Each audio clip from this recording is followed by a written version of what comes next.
and Commander-in-Chief of the Defense Forces. Africa deserves, ladies and gentlemen, at the very least, 2 permanent seats with full rights, including the right to veto, and 2 additional non-permanent seats on the United Nations Security Council.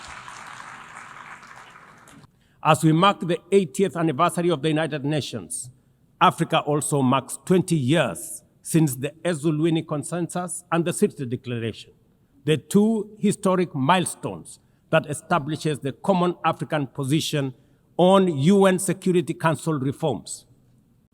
For 2 decades, Africa has spoken in one voice, demanding justice, equity, and representation in the highest organ of global governance.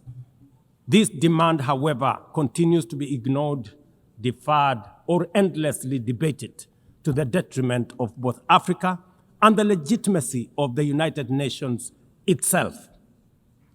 You cannot claim to be the United Nations while disregarding the voice of 54 nations. It is not possible. Africa is no longer willing to wait on the margins of global governance while decisions about peace, security, and development are made without our understanding, without our perspectives, and without our voice.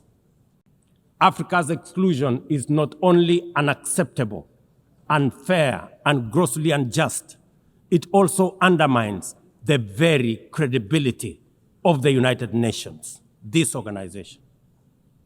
Africa dominates most of the Security Council agenda, provides some of the largest contingents of UN peacekeeping forces, and bears the heaviest costs of instability.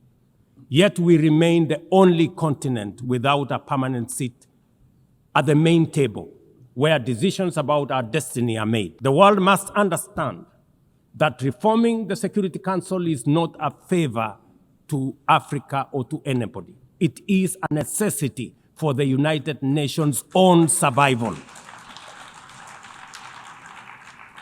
If the United Nations is to remain relevant in this century, it must reflect today's realities, not the post-war power arrangements of 1945.